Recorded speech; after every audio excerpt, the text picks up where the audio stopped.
Madanapalle 1 town లిమిట్స్లో ఈరోజు తెల్లవారుజామున జరిగిన హౌస్ బ్రేకింగ్ సంబంధించి మనం ఈరోజు సీన్కి రావడం జరిగింది. జిఎస్ఎల్ మెడికల్ ఇన్స్టిట్యూషన్స్ మరియు కిమ్యూ ఇంటర్నేషనల్ యూనివర్సిటీ భాగస్వామ్యంతో ఇండియన్ అలైన్డ్ ఎంబీబీఎస్ కోర్స్ అడ్మిషన్లు అందిస్తోంది నియో. మనకి సీసీటీవీ కెమెరాస్ ఇవన్నీ వెరిఫై చేయగా ఒక 4 వ్యక్తులు నిన్న నైట్ ఈ ఇంటిని పిఎన్టీ కాలనీలో ఉన్న రెసిడెన్షియల్ ఏరియా అవుట్స్కట్స్లో ఉన్న ఇళ్ళని రెక్కీ చేసుకొని దానిలోని ఉన్న ఇన్మేట్స్ పడుకొని ఉండగా వాళ్ళు కిటికీస్ ఓపెన్ చేసి ఉంటే ఆ స్టీల్ గ్రిల్ని కట్ చేసి లోపలికి ఎంటర్ అయ్యి అక్కడ పెట్టి ఉన్న కీస్ తీసుకొని బీరువా ఓపెన్ చేసి కబోర్డ్స్ ఓపెన్ చేసి దానిలో ఉన్న గోల్డ్ అండ్ సిల్వర్ ఆర్నమెంట్స్ తీసినట్టు స్టీల్ చేసుకొని వెళ్ళినట్టు మనకి తెలుస్తుంది. దీనిలోని ముఖ్యంగా ఇక్కడ కొన్ని ల్యాబ్సెస్ ఉన్నాయండి. ఇంట్లో వాళ్ళు కూడా ఈ కిటికీ తలుపులు అవి తెరుచుకొని ఉంచడము అండ్ వాళ్ళు కూడా ఈ గోల్డ్ అంతా పడుకున్న రూమ్లో కాకుండా పక్కన కిటికీ ఉన్న రూమ్లో ఏదైతే వితౌట్ ఎనీ ప్రొటెక్షన్ ఉన్న రూమ్లో పెట్టడం కొద్దిగా అన్ఫార్చునేట్.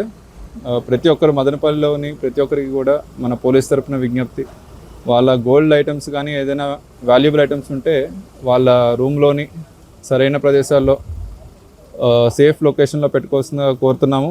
అండ్ ఇక్కడ కూడా మనకి కొన్ని కేసులో క్లూస్ వచ్చినాయి. సీసీటీవీ ఆధారంగా 4 వ్యక్తులు వచ్చినట్టు ముసుగులు వేసుకొని వాళ్ళు చిన్న చడ్డీస్ వేసుకొని వచ్చినట్టు మనకి తెలుస్తుంది. ఇదివరకు ఒక 2 వారాల క్రితం పీలేరులో కూడా ఇటువంటి సిమిలర్ గ్యాంగ్ ఒకటి తిరిగినట్టు సంచారం చేసినట్టు మనకి ఇన్ఫర్మేషన్ ఉంది. మనకి టవర్ డంప్స్ ద్వారా అండ్ ఇప్పుడే dog squad and clues team వచ్చి ఇవన్నీ చెక్ చేశారు. ఈ చుట్టుపక్కల ఏరియాలో రెక్కీ చేసి వాళ్ళు తిరిగినట్టు అయితే సీసీటీవీ ఫుటేజెస్ అని వెరిఫై చేసి వాళ్ళని త్వరలో పట్టుకుంటామండి.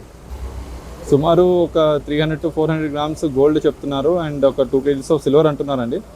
అది ఒకసారి వాళ్ళు ఇంకా మనకి సీన్ అంతా డిస్టర్బ్ చేయలేదు. మనం క్లూస్ టీమ్ అంతా సెర్చ్ చేసిన తర్వాత ఫింగర్ ప్రింట్స్ తీసుకున్న తర్వాత వాళ్ళు మళ్ళీ ఇన్మేట్స్తో మాట్లాడి వాళ్ళు చూపెట్టిన ఆధారం మేరకు మనం కేసు కడతామండి. సిల్వర్ కూడా పోయిందని అంటున్నారు, బట్ అది ఇంకా వెరిఫై చేయలేదు. వాళ్ళు కూడా మంచిగా సీన్ ఏది డిస్టర్బ్ చేయకుండా మొత్తం అంతా డోర్ లాక్ చేసి పెట్టారు. సో మనకి ఎక్కడైనా ఫింగర్ ప్రింట్ దొరికితే ముద్దాయిలు దొరకడానికి ఆస్కారం ఉంటుంది. చెడ్డీ గ్యాంగ్ అని మనం స్పెసిఫిక్గా చెప్పలేమండి. ఆ రోజు పీలేరులో కూడాను ఒక 3 to 4 members ఒక 2 హౌసెస్లో అటెంప్ట్ చేశారు. 2 హౌసెస్లో కూడా ఎటువంటి ప్రాపర్టీ పోలేదు.